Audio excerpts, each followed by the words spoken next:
Hola, buenas noches, bienvenidos a este su programa Más cerca del derecho romano. Soy Mónica Guerrero y hoy vamos a hablar de un tema muy importante e interesante que es la extinción de las obligaciones del señor Carlos Medellín. También tenemos una importante reportera donde nos va a hablar con una menor del Colegio San Vicente de Paúl que está viendo historia y está interesada en que le demos información de este tema de la extinción de las obligaciones. ¿Pero qué es la extinción de las obligaciones?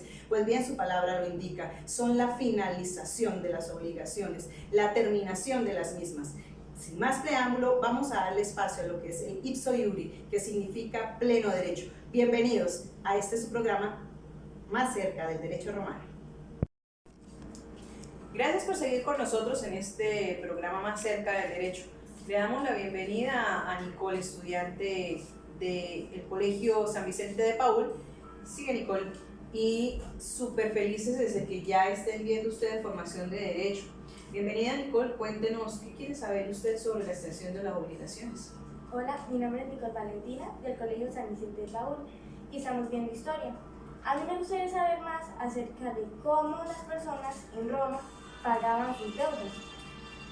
Ok, Nicole, entonces a continuación le hablaré sobre las nociones generales. En el derecho romano, en el momento en que se pedía un crédito y el deudor lo cancelaba, no quedaba del todo libre, aún quedaba con una deuda, de tal manera que según el tipo de autoricontrato que hubieran hecho, le decían de qué otra manera podían quedar a paz y salvo esa deuda que el acreedor le colocara. Debían ser obligatoriamente cumplidas el principio del derecho para hacer un contrato o un escrito donde garantizara préstamo. Lo sucedido entre particulares se caracterizaba la primicia de las fórmulas externas. La obligación nacía de un nexum, era la forma de contratos. Se realizaba mediante una ceremonia ritual en el cual los símbolos que se utilizaban era el cobre y la balanza. Esto sucedía cuando el pago ya estaba hecho entre el deudor y el acreedor. De esa misma manera la obligación nacía del stipulatium.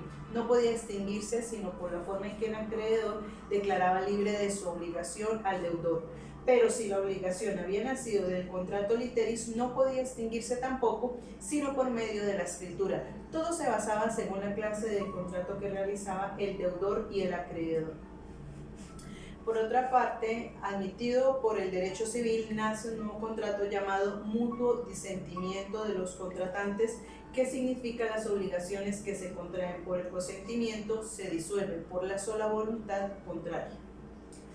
Los diversos medios de extinción de las obligaciones hace referencia a que en la última época del derecho romano se generalizaba el principio del medio natural de extinguir toda obligación. Ese pago válidamente hecho al acreedor fuera de lo jurídico, se conocían otros medios de las extinciones sobre obligaciones y se clasificaban según cómo se producían los resultados liberatorios. Así iban clasificados en dos grupos, los que extinguían la obligación y los que producían su efecto de sentido por vía de excepción. Los medios en los cuales se extinguía la obligación eran el pago, la novación, la septilación, la confusión y la pérdida de la cosa debida. Los medios de extinción debían tener la obligación y darle la libertad a la persona endeudada de manera absoluta. Eso para no tener discusiones en el proceso de la demanda. Era obligatorio que en medio del juicio apareciera acertado y realizado el medio extintivo de la obligación. Así el deudor demandado quedaba en libertad y no iba a prisión. Por otra manera, no siempre el deudor se salvaba de los efectos, muchas veces no quedaba en libertad y la obligación no era extinguida. Solo no se le culpaba, pero quedaba todo el proceso. Hay que tener en cuenta que según el comportamiento del deudor sumaba o restaba su libertad, ya que debía hablar de forma normal y formal sin necesidad de exaltarse. Si hacía todo lo contrario, se le sumaban sus cargos y no era absuelto, se debía quedar en prisión durante el proceso. Por otra parte, vamos a hablar también del pago. Solutio era la palabra que se utilizaba para decir el acto jurídico de pagar. Significaba la ruptura jurídica de obligaciones, es decir, la libertad del deudor, de tal manera que podía aplicarse cualquier medio de extinción de las obligaciones. Del término solutio viene la palabra disolución o pago en efectivo, palabras que actualmente utilizamos en nuestro lenguaje común. Un dato importante, el pago era el medio propio y natural para extinguir toda obligación. Había unos requisitos para que esos efectos liberatorios a favor del deudor estuviesen en norma. ¿Quién podía hacer el pago? Regla general. La regla general hablaba del pago del deudor al acreedor. No solamente del deudor, él solamente no tiene derecho a pagar la deuda. Aquí entra también otra persona, es decir, una tercera persona. Si el deudor quiera o no que esa persona cancele su deuda, si la tercera persona cancela, quedaba en libertad y se cierra automáticamente el proceso. La tercera persona es la que cancela y no tiene derecho luego de que el deudor reembolse.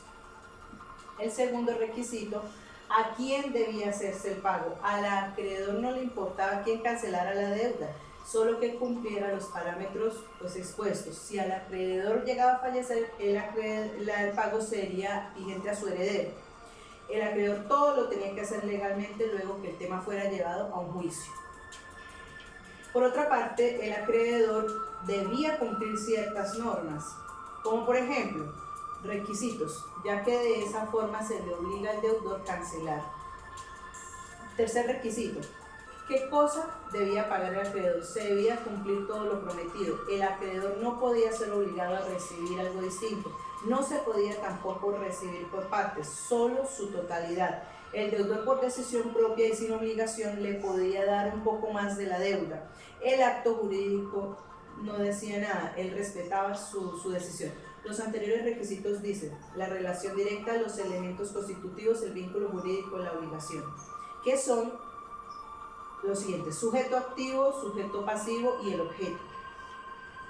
Otras exigencias en el derecho romano eran la hora y el lugar de la entrega de la deuda, algo que debía cumplirse. Hay un cuarto requisito: ¿cuándo debía hacerse el pago? Había relación con la teoría de ejecución y exigibilidad. Si la obligación no tenía tanto problema y era simple, solo debería cumplir con los parámetros del acreedor. Pero si la obligación era término bajo el deudor, no era obligado a hacer el pago si una vez cumplido el término o la condición. Hay un quinto requisito. Es allí donde debe hacerse el pago. Los particulares podían elegir libremente dónde podía realizarse, sin necesidad de que fuese un juicio. En el caso de que fuese libertad, el juicio, tenía que hacerse el pago en el mismo lugar. Si el deudor no pagaba, era demandado nuevamente y se perdía todo lo que se había avanzado. Sexto requisito: efecto jurídico del pago, el efecto propio de la extinción de la obligación y la consiguiente liberación del deudor. Se extinguía por el ipso iuri, que significa virtud del derecho. No era necesario el deudor que se desactara y que discutiera, así podía mantenerse absuelto. En el derecho moderno se conoce como la subrogación legal, que es sustituir una ley por otra. Cuando el pago hecho por el deudor se extingue, obligación por el deudor que paga y el acreedor que recibe, pero por los otros deudores queda subsistente, y a favor del deudor que ya canceló, quien viene a ocupar el lugar del acreedor primitivo. Séptimo y último requisito: pago por consignación. Este pago por consignación es para el deudor y es una obligación. Si el acreedor se inclinaba a recibir el pago, estos requisitos no eran cumplidos.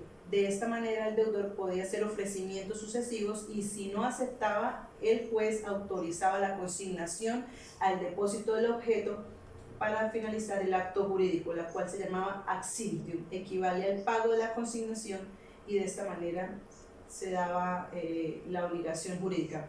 La innovación. En el derecho romano, la innovación es la extinción de una obligación preexistente, creación a otra y que sustituye. La novación es transfusión y traslación de una obligación precedente en otra obligación que pueda ser civil o natural.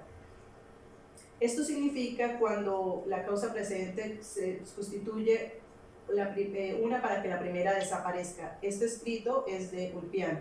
La novación podría ser voluntaria o forzada.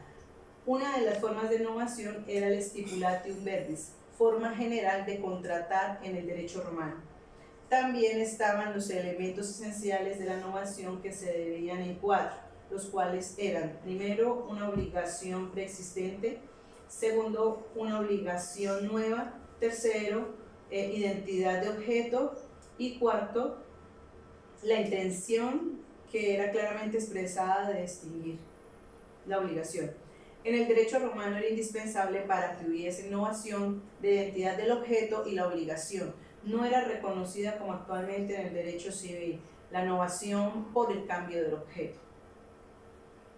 Y ya para finalizar voy a hablarles sobre el aceptilatio. El aceptilatio, para que ustedes lo sepan, es la figura jurídica destinada a extinguir ipso iure, que se refiere a una obligación. Este último era destinado a crear obligaciones y la acetilación a extinguirlas. Era la liberación del deudor hecha por el acreedor mediante un empleo. Todos los papeles cambiaron, ya que era el deudor quien le preguntaba al acreedor y éste hacía que le prometiera el objeto de la obligación, formulando la pregunta con el fin que lo declarara libre y dar por recibido el objeto de la obligación preexistente.